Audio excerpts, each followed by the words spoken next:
পিছন ফিরে তাকাতেই আমার চোখ যেন কপালে উঠে গেল। এ তো দেখছি নির্ঘাত বলিউডের নায়িকা, মনে হচ্ছে শুটিং বাদ দিয়ে এখানে অবসরে ঘুরতে আসছে। তাহলে তানবীরের কথা ঠিক, ও যা বিবরণ দিয়েছিল এখন তো দেখছি তার থেকেও বেশি সুন্দরী।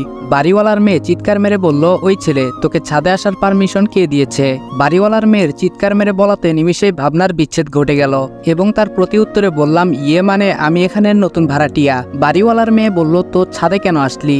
আমি নিশ্চুপ। বাড়িওয়ালার মেয়ে বলল, কি হলো, কথা বলছিস না কেন? আমি বললাম, সরি, ভুল হয়ে গেছে, এখন আর ছাদে আসবো না। বাড়িওয়ালার মেয়ে বলল, আমাদের বাসায় ভাড়া থাকবি ভালো কথা, কিন্তু ভুলেও আমার পারমিশন ছাড়া ছাদে আসবি না, কথাটি যেন মনে থাকে। আমি বললাম, জি আচ্ছা, মনে থাকবে। তারপর সেখানে আর কোনো কথা বললাম না। আমার জীবনে এই প্রথম একজনকে দেখলাম যে কারণ ছাড়াই মিসবিহেভ করলো। কি সাংঘাতিক মেয়ে, আমাকে চিনে না, জানে না, আর আমার সঙ্গে কি না দুর্ব্যবহার করলো। না, এই মেয়ের কাছ থেকে দূরে থাকতে হবে, নয়তো যে কোনো সময় অঘটন ঘটে যেতে পারে। অপরদিকে তানিশার বাবা মা ভালো নেই, যাকে ছোট থেকে কোলে পিঠে করে মানুষ করেছে, আর সে কিনা মান অভিমানে তাদের বাসা ছেড়ে চিরতরে চলে গেল। এই বিষয়টা তানিশার বাবা মা কোনোভাবেই মেনে নিতে পারছেন না। তানিশাদের বাড়িতে তার বাবা মার মুখের বিষণ্ণতার প্রতিচ্ছবি লেগেই থাকে, সেটা অবশ্য তার নিজের অপরাধ বলে মনে করে। আজকের পরিস্থিতিটা এমন হতো না যদি ওই দিন সেই গালিগুলো না দিত। কি থেকে কি হয়ে গেল তানিশা কিছুই বুঝতে পারলো না। তবে তানিশারও এখন অনুশোচনা হচ্ছে, কেন সে তার ভাইকে এসব বলতে গেল। রিদি তার ফ্যামিলি তো ইতোমধ্যে রনিকে খুঁজতে শুরু করে ফেলেছে। তারা যখন বুঝতে পেরেছে নির্দোষ একজন মানুষ, যে কিনা বিনা অপরাধে গ্রামবাসীর সামনে অপদস্থ অপমান সহ্য করলো, কিন্তু প্রকৃতপক্ষে সে তো অপরাধ করেইনি, তারপরও তাকে শাস্তি পেতে হলো। এটা যার সঙ্গেই হোক না কেন মেনে নেওয়া কোনোভাবেই সম্ভব ছিল না। কিন্তু রনি তো পরিস্থিতির শিকার, তার কথা তো তখন গলা ফাটিয়ে বললেও কেউ শুনতো না। যখন গ্রাম ছেড়ে শহরে চলে গেল তখন তাদের সামনে সত্যটা প্রকাশিত হলো। সত্যটা জানার পর রিজিতা সহ তার পরিবার অনেকটাই লজ্জিত আর অনুতপ্ত।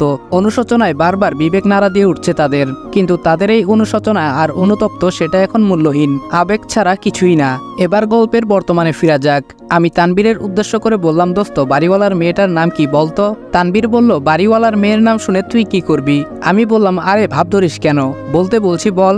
তানবীর বলল, বাড়িওয়ালার মেয়ের নাম হচ্ছে আরোহী, এবার ইন্টার দ্বিতীয় বর্ষে পড়ছে।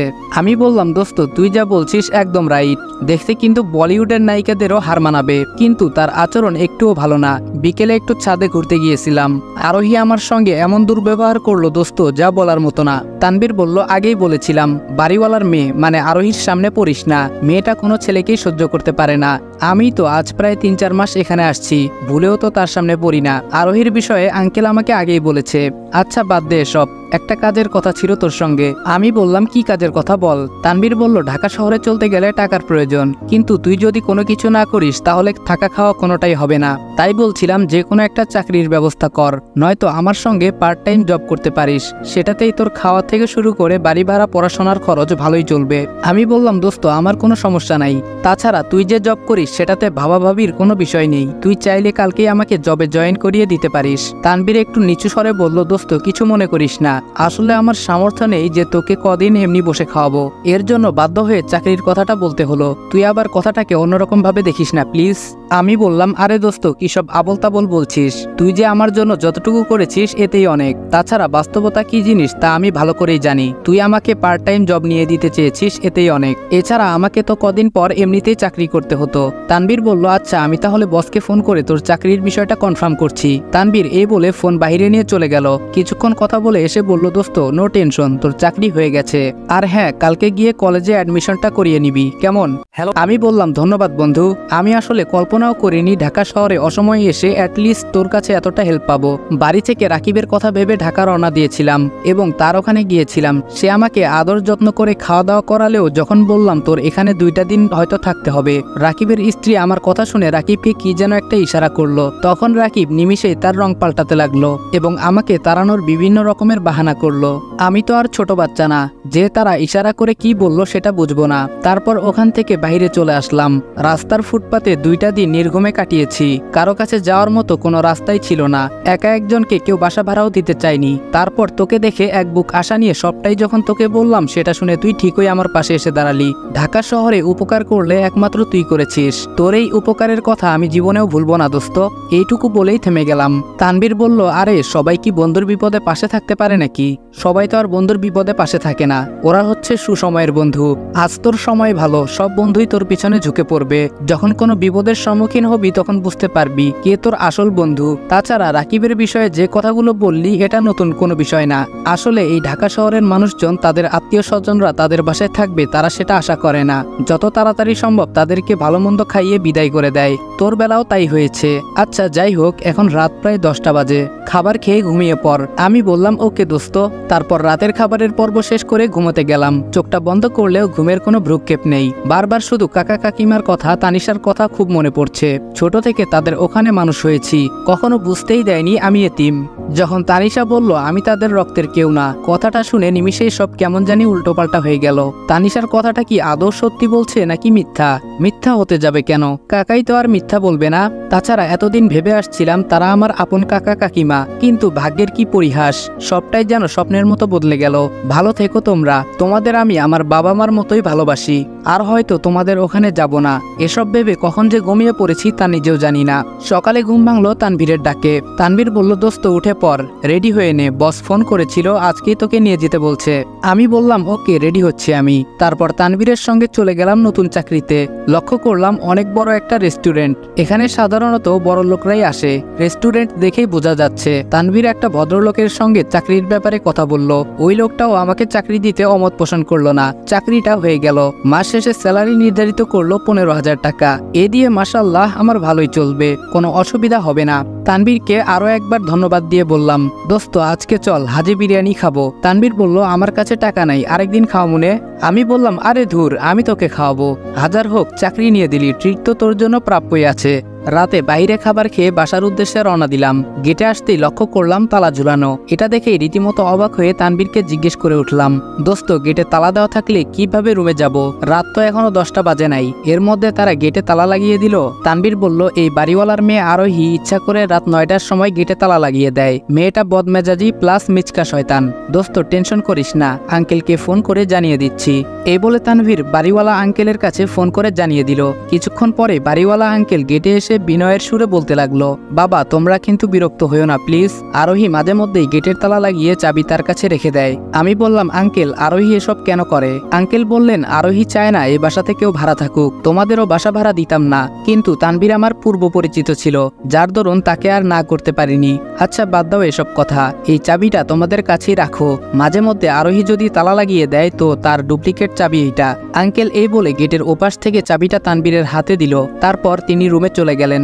অপরদিকে রিজিতা তানিশাকে বলল তানিশা তোর ভাইয়ের খোঁজ কি এখনো পাসনি? তানিশা বলল ও ছোট থেকেই একটু জেদি, যা বলে তাই করে। ও তোকে প্রপোজাল দিয়েছিল আর তুই তাকে রিজেক্ট করেছিলি। সেদিন আমিও বাড়িতে গিয়ে এ বিষয়ে প্রচুর পরিমাণ জ্বালিয়েছি এবং মজা করে বলেছি তোর এই খ্যাতমার্কা চেহারায় কোনো মেয়ে তোকে ভালোবাসবে না বুঝলি। আগে নিজের গেট আপ ঠিক কর, তারপর কাউকে প্রপোজাল দিস। সে আমার প্রতি উত্তরে শুধু একটা কথাই বলেছিল একদিন রিজিতাও আমাকে ভালোবাসবে দেখে নিস। আর আমি যেটা বলি সেটা কিন্তু করে ছাড়ি, সেটা তুই ভালো করেই জানিস।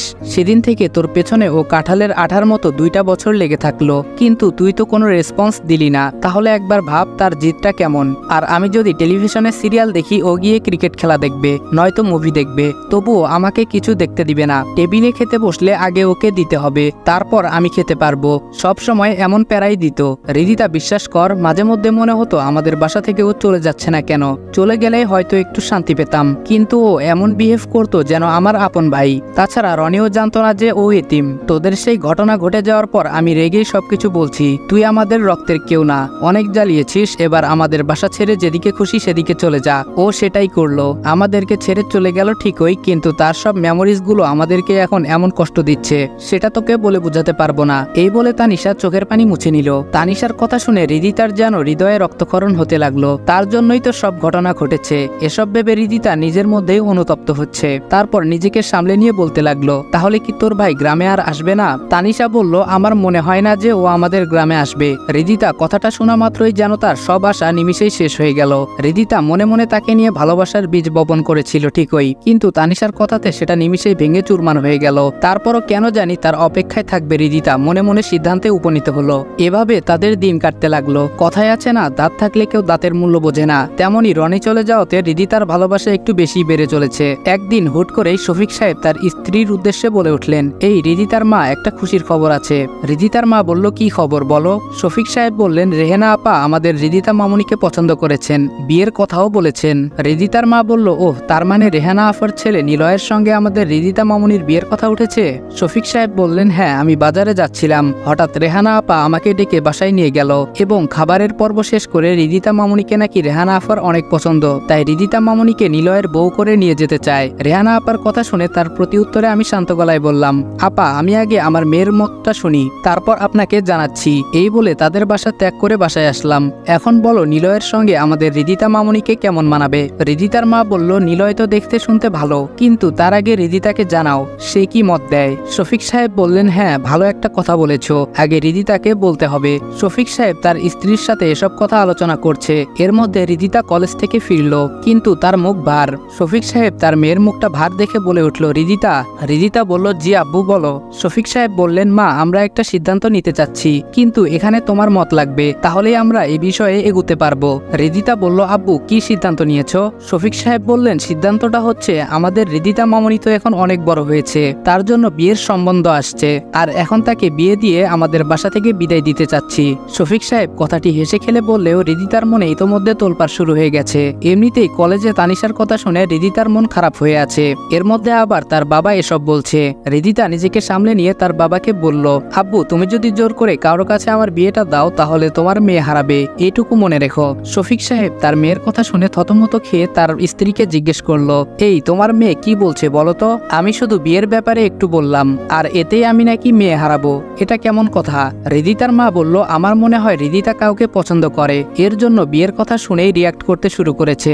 শফিক সাহেব একটু চিন্তা করে বলল, হ্যাঁ সেটাই হবে হয়তো। এইদিকে তানবীর নতুন চাকরির সুবিধার জন্য তার অন্য জায়গায় চলে যেতে হচ্ছে। তানবীর ব্যাগে সবকিছু গুছিয়ে নিচ্ছে। এটা দেখে আমি বলে উঠলাম, আরে দোস্ত সবকিছু এভাবে গোছগাছ করে নিচ্ছিস কেন। তানবীর বলল, দোস্ত আমার তো চাকরিটা হয়ে গেছে, তোকে কিছুদিন আগে যে চাকরিটার কথা বলেছিলাম না, সেই চাকরিটাই হয়ে গেছে, এখন সেখানেই যেতে হবে। আমি বললাম, সেখানে মানে কোথায় যাচ্ছিস। তানবীর বলল, চিটাগাং। দোস্ত আঙ্কেলকে তোর কথা বলছি, তুই এখানেই থাকতে পারবি। আমি নিশ্চুপ। তানবীর হাতে ব্যাগ নিয়ে বলল, আরে বন্ধু মন খারাপ করিস না, চাকরির জন্যই তো যেতে হচ্ছে, তবে মাঝে মধ্যে তোর সঙ্গে ঢাকায় এসে দেখা করে যাব। এখন আমাকে বাস স্টেশনে এগিয়ে দে। মনটা নিমিষেই খারাপ হয়ে গেল। ঢাকা শহরে একটা মাত্রই বন্ধু পেয়েছিলাম, আজ সেও চাকরির জন্য চলে যাচ্ছে, যার সঙ্গে সবকিছু শেয়ার করতাম, আজ থেকে সেটা আর হবে না। এসব ভাবতেই তানবীর কাঁধে হাত রেখে বলে উঠল, কিরে দোস্ত যাবি না, আমার কিন্তু দেরি হয়ে যাচ্ছে।